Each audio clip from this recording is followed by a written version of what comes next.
Guys, good to see you. Yeah, thanks. It's exciting to hear these new United songs, and this is really the first track on the record, man. It really sets just like a really powerful tone. And besides musically all that's going on, which there's a lot in this song that I absolutely love, but lyrically this is such, to me, it's like such a hopeful song, and a timely song, I think, just because of like all the things that we see going on in the world. That we have a choice to either look at it in all of a negative way, or there's a choice to say, hey, you know what? There's, even in the midst of like the sadness, there's God's doing incredible things. And that's what it reminds me of when I hear this song. But start with you, Joel. Talk a little bit about this song and just the ideas behind it. Yeah, well, I mean, it kind of set the tone for the whole. I mean, you just nailed it. I mean, we were thinking about. I think Christians can get so serious. Like, and I live in the States now, so I feel like.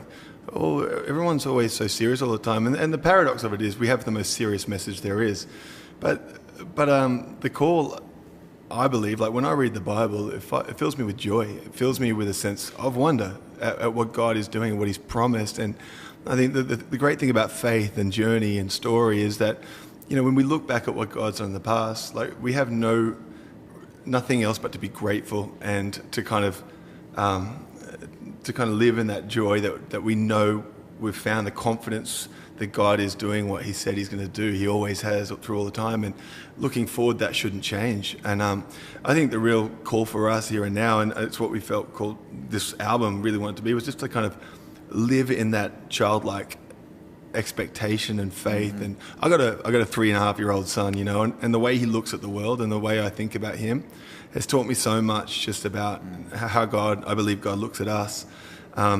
He's just full of imagination, and he'll listen to anything I say, like, and he believes me, and he's always up for a good time, always wants to play, always wants to explore, and I feel like that's how we're called to live as Christians. And I think if we lived that way, man, we'd set the greatest example for the world, because no one else has got anything to look to. And so I one of the thoughts I had was just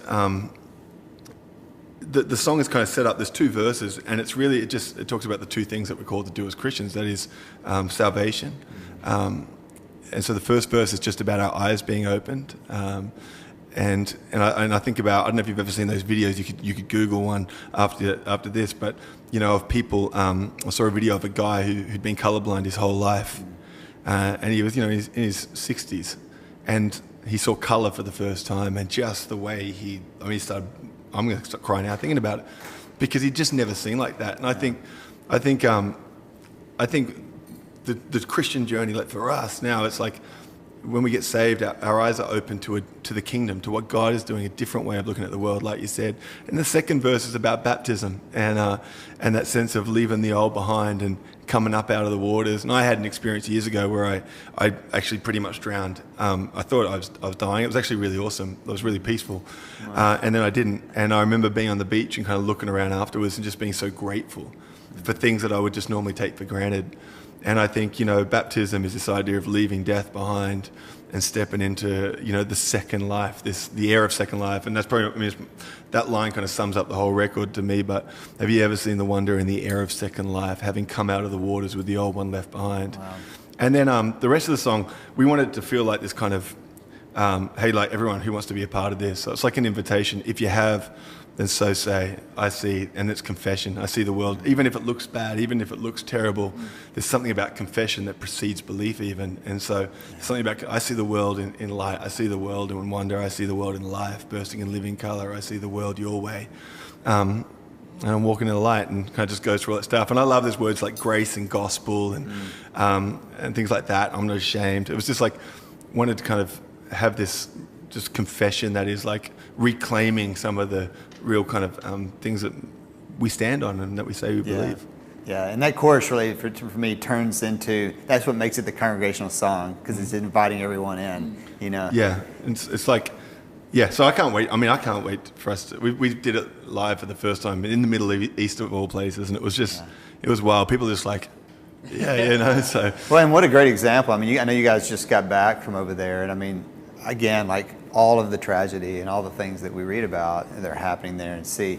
But like there's those seeds of hope, and there's those stories that are beautiful that are happening, and you guys got to see a lot of that while you were there. I mean, what an amazing opportunity. Yeah. Well, Maddie, walk us through what you're playing. You're in Capo 4? Yep, Capo 4. I usually B? play in C or G kind of shapes or whatever. But we're in the key B. So it starts on the 1. Have you ever seen the wonder in the air of second life? 4. In the coming of the water, get the old left behind. 6. Back to the 4. If you have so say, I see the world in light. It's a 1. I see the world in wonder.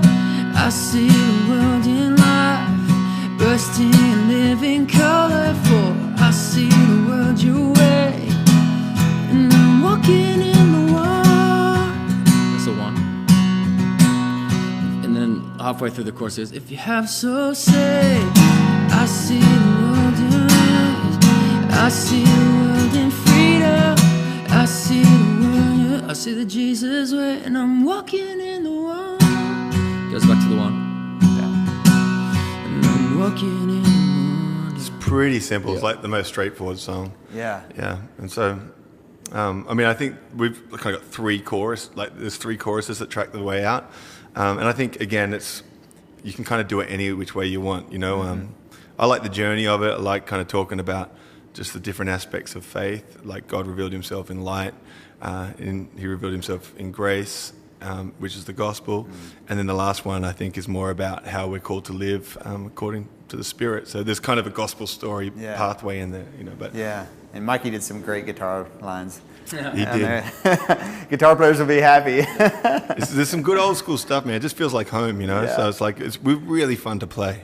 Yeah. And tempo-wise as well. I mean, the interesting thing is we kind of do it in 2 tempos, which I think works. It's a bit of fun, but you can also, if you can speed it up, you can slow it down. I feel like it's the kind of song that can adapt to even I've imagined doing it as a worship song, and we haven't tried that yet, but I'm interested to see how it would go. Yeah. Well, guys, thanks so much for coming by and sharing the song with us. Thanks. Yeah.